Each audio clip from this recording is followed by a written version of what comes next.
madje edhe në ato minutat dhe orët të fundit të ditës kur përfundonte afati kushtetues, ata nuk ishin të gatshëm që ta bënin një gjë të tillë. Kur të mrin deri te minutat e orët e fundit, jo, mendoj që me pas vullnet politik, edhe brenda një ore mund të përfundohen 3 raundet, nëse ka vullnet politik.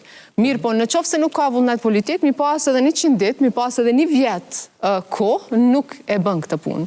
Por unë mendoj që është gabim që nuk e kanë marrë drejt mesazhin që qytetarët e Republikës Kosovës e kanë dhënë në dhjetorin e vitit kaluar, sepse ju e dini që jo gjithë, po edhe ca portale, analist, bloko opozitare kanë fajsuar lëvizjen vetëvendosje për blokadën e asaj kohe, por qytetarët e kanë dhënë përgjigjen e tyre. Qytetarët e Republikës Kosovës do të flasin prapë.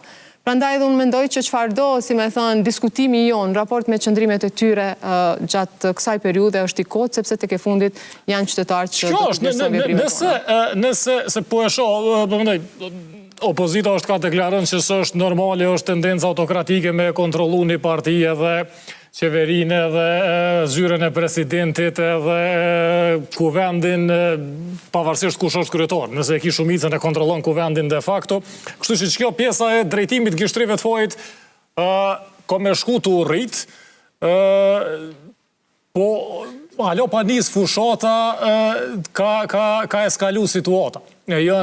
Ka një incident në Skenderaj edhe ka fushat madhe të manipulimit, pamjeve, të fotografive, të deklaratave, të videove, të prodhimit të përmbajtjes rrajshme në rrjetet sociale edhe s'kom pa halo diçka konkrete kuptim të ofertës programore, ka kryesisht emnat përveçshëm edhe ka drejtim të gishtrive kush i ka fajt. Qështu kemi me shku deri me të shtatin?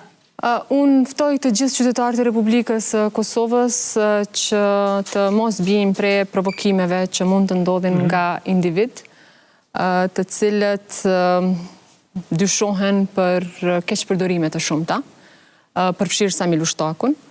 Pra fakti që një kryetar komune në pikë të ditës, por edhe në çfarëdo kohe tjetër, shkon në një lokal dhe e godet me telefone, me gotë një person, qoftë edhe një qytetar pa ndonjë pozicion, por sidomos në rastin konkret, kemi të bëjmë me një zëvendës minister, me një kandidat për deputet, me kryetarin e qendrës tonë në komunën e Skenderajt.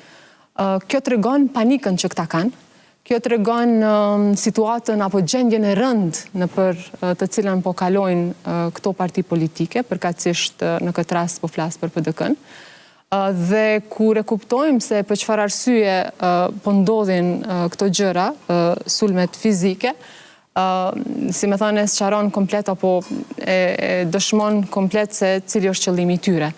Pra e ka shpjegu sot edhe Hysni Mehani që për shkak të denonsimeve për keqpërdorimet e Sami Lushtakut, sepse të gjithë në Kosovë, të gjithë në Republikën e Kosovës dhe jo vetëm, e dinë se si ka krijuar pasuritë Sami Lushtaku.